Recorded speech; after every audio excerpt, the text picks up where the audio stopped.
was like, you know, pretty scary, good shots, clever in some moments. The exorcist sequence is like, you know, very intense.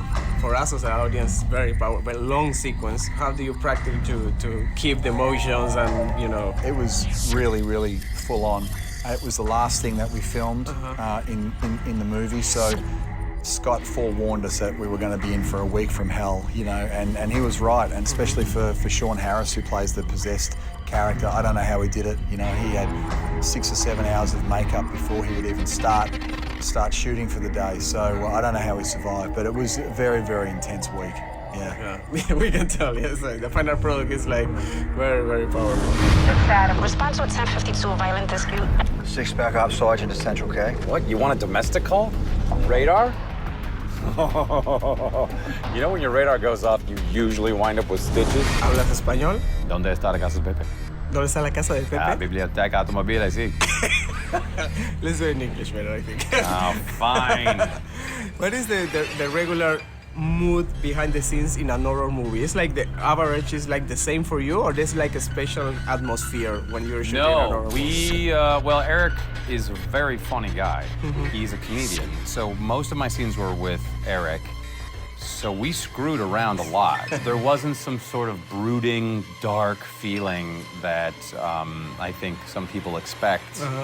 And Scott Derrickson is a very funny guy, so he's very lighthearted. I think sometimes with it being such heavy material, you have to have a lighthearted set. Because if it's all so serious, it becomes strangely absurd.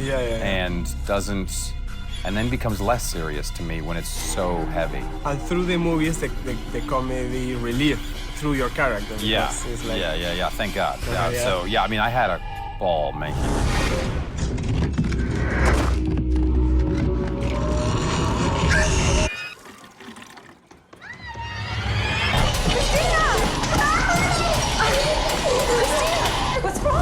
In these days, the young audience living in, you know, in YouTube or in internet or whatever, is like, do you think it's more hard to scare this generation than 10 years ago? That's a great question, because I think the reason why this movie is different is because it's based on the true accounts of an NYPD officer, and that's something that you can't explain, and that's so scary that you can't find the reasons for why this happened on YouTube. And that's why I really wanted to do this movie, because it's not just a scary movie, but it's based on the true accounts. Yeah, every time you saw in a movie based on true event, that's the scariest. That's the scariest part. Yeah, that's the scariest part.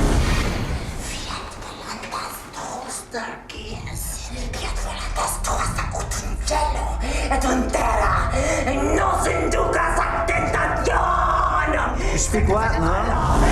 ¿Y hubo asesoría de personas que Sí, saben de eso? yo me asesoré con exorcistas de verdad y yo llegué bastante claro. Teníamos la ayuda de Ralph Sarchi, que había sido asistente de exorcismos, y yo me entrené con exorcistas verdaderos. ¿Qué tal eso? Fue, Creo que te haber contado cosas sí, horribles. fue maravilloso y fue perturbador, pero al mismo tiempo fascinante.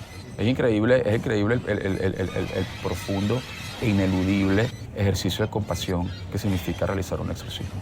Porque independientemente de la fuente de estos fenómenos, o sea, si son el producto de una mente enferma o del ataque de una fuerza maligna externa que viene del infierno, el nivel de sufrimiento de esta gente es increíble. O sea, el nivel de sufrimiento que la gente describe, la gente que se siente posesa, describe, es realmente conmovedor.